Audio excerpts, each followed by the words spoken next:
If you ever ask yourself, what is involved with a short sale? You've come to the right place, although the answer may not be what you're expecting. Hi, I'm Dohn Thornton. I'm known as Don, the short sale guy, because I've done so many foreclosures and short sales in my career, on my 20-year career, that I've actually lost track, somewhere around 2000. So in this video, I'm going to tell you what a short sale is, what are the steps in a short sale, and what are the benefits of a short sale. So a short sale is basically when you owe more than what the property is worth. For example, let's say that your house is really only worth $150,000, but you owe $200,000. In that case, you are $50,000 upside down, underwater, or you have $50,000 worth of negative equity, whichever term you want to use.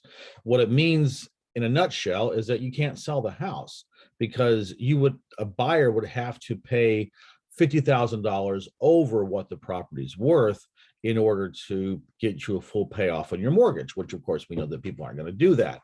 So that means that otherwise, as a seller, you would not be able to sell your house with a full payoff. So a short sale is the mechanism that the banks put together, I don't know, maybe 40 years ago or something like that, that allows you to sell your house at the 150, and then whatever is left over on your mortgage, in this case $50,000, would be written off and forgiven by the mortgage company. So that's an awesome program that they came up with, and one of the first times the banks actually did something right. Although we know they didn't do it because they love people, they did it because they figured out that they make more, they lose less money on a short sale than they do in a deed in lieu of foreclosure or letting the property go to foreclosure auction. But anyway, that's what a short sale is. Now, the good thing is, well, we'll talk about this in the next paragraph, but I just want to let you know that that's what, in a nutshell, that's what a short sale is.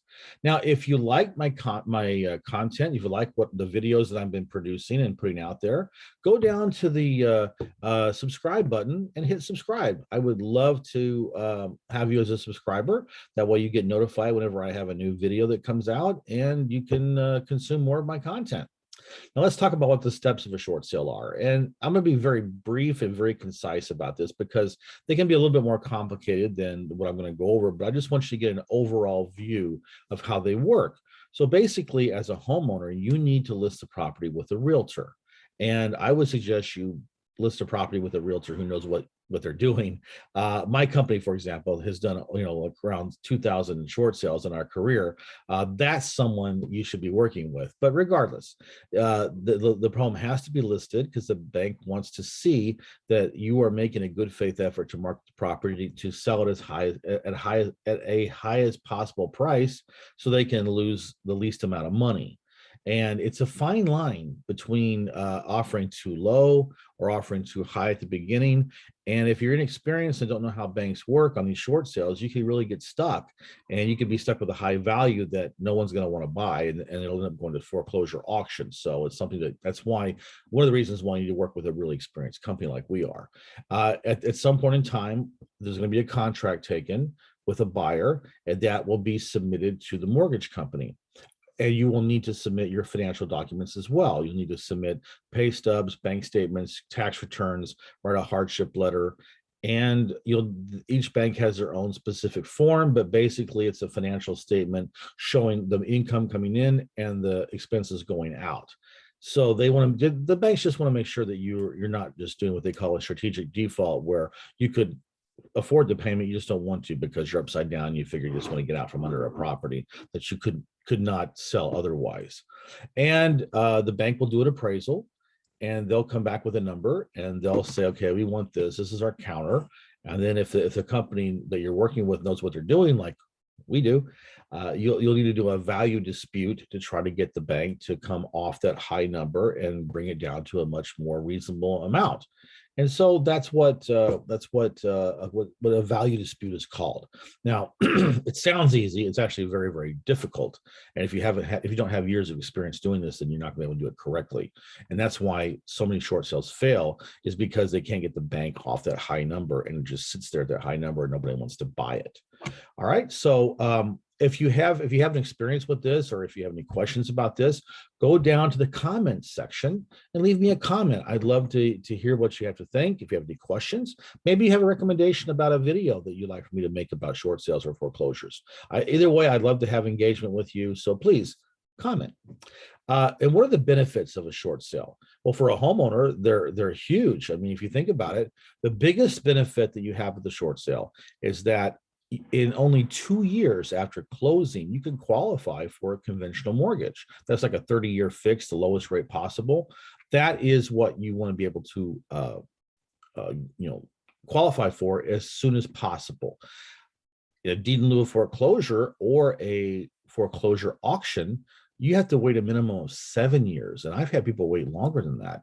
So you have to be understand that the short sale is going to reduce the time you have to be able to qualify for a mortgage. Plus, it's much less of a hit on your credit. I mean, you're going to get dinged, but it's not going to be nearly as bad as what happens when you have a foreclosure auction or deed in lieu of foreclosure. So by far, a short sale does the least damage to your credit, and it's the least time that you have to wait to be able to qualify for a conventional mortgage in the future. And plus, the bank pays all your commissions and closing costs. So you have no out-of-pocket expenses. And if you live in the house, the bank usually will pay you a relocation amount. Maybe it's $3,000 to $5,000. It depends, but that's really what we're talking about right now in the fall of 2021. So what I want you to do, if you're a homeowner, go down to the description of the YouTube video here, and you're going to see a link there. It's called donbuyshouses.now.site.